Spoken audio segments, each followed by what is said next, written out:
Protesters storm Wike's house in Rivers and demands his resignation as FCT minister.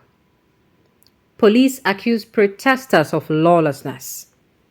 Protesters seeking for a change in the country's political leadership on Tuesday stormed the residence of Barrister Nyesom Wike, the minister of the Federal Capital Territory, FCT, demanding his resignation. While some protesters were protesting at Wike's residence, other protesters were scattered in other parts of the city, including Aba Road and Akpajo Access, as the protests continued to gather momentum. Another set of protesters were also at the entrance of Idorama Petrochemicals, causing heavy traffic challenge along the ever-busy East to West Road. Some of the protesters said they would protest until the 10th day to register their anger and frustration over the way the country is being governed by political leaders.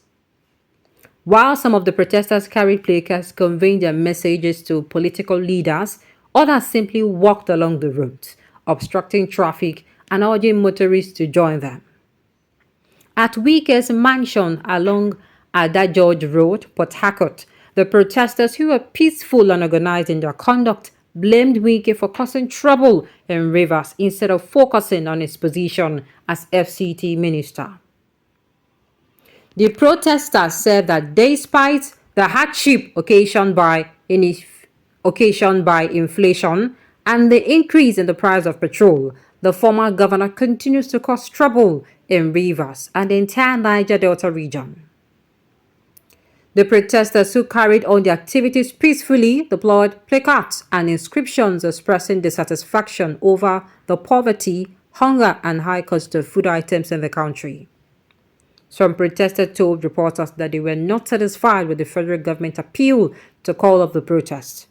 Meanwhile, the Rivers State Police Command had accused the protesters of not continuing with the peaceful way they conducted themselves when they started the protests. The spokesperson of the State Police Command, Grace Arrange Koko, in a statement, also accused the protesters of burning tires and plotting to cause mayhem in the state. She said the protesters were early advised to conduct their demonstration peacefully within designated locations, while the police would provide adequate protection and isolate any criminal element. However, the command has noticed a lack of identifiable leadership or coordination among the various groups, leading to a breakdown of order. Regrettably, the protesters have resorted to unlawful acts such as burning tires, extorting motorists, blocking roads, damaging vehicles, harassing business owners, and stealing from innocent residents. Furthermore, a group has threatened that the pattern of the protest will change on August 7, 2024, calling on traders and motorists to stay at home or join the protest. The Rivers State Police Command affirms the constitutional right of citizens to protest and express their views. However, the command has observed clear indication that the organizers are losing control of the protesters, who are resorting to more violent and criminal conduct. Therefore, the police will act decisively to arrest and prosecute any individual who attempts to infringe on the right of others or engage in criminal activities under the guise of the protest. The police will take necessary and decisive action immediately the protest stops being peaceful. The police advise that protesters should remain in the designated protest areas, Pleasure Park and Abali Park. They should refrain from disrupting the free movement of citizens or engaging in any unlawful activities. The command is committed to maintaining law and order and ensuring the safety of all residents during this period. Now, I'm asking myself, once upon a time, even River State governor came out to meet these people, to address them, and I believe it is not, I don't think they are actually doing this to cause trouble within River State. They are trying, everybody is trying wherever they are, protesting, whatever their location is, to make sure the government hears them. But the government has just refused to. The government have refused to listen to everybody. The government have refused to have sympathy or empathy. I think we are going to be putting empathy and sympathy as the thing needed for you to have as a leader when next you are going to be picking your candidate. Whether the candidate is a local government chairman, whether the person is a councillor, whether the person is a governor, whether the person is a House of Reps member, a senator, or House of Representative member, or the president. We should pick somebody who can balance all emotions. The person will have empathy. The person will, when you show empathy, when you're going to, apply force, when to act. Somebody who can balance everything up.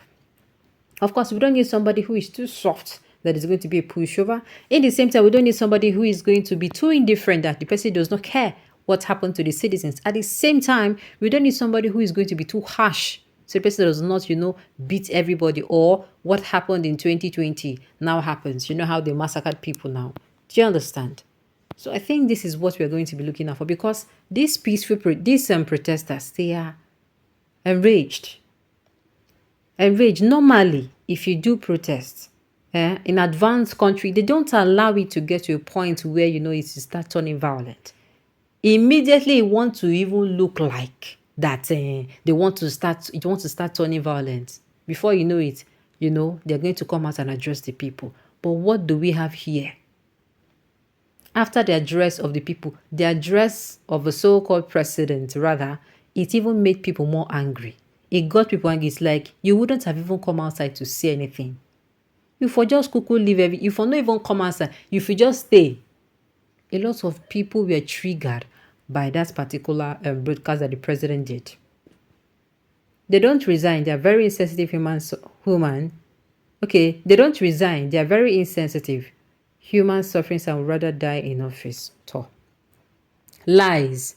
We protesters only walked along Ada George Road to location and other parts of Port Harcourt. Yes, those chanting his name while passing his house were doing so to mock Wike, who serves under Tinubu as the minister. They say the media don't they add pepper and salt inside this thing. This is why I always tell us to do what to make her find it.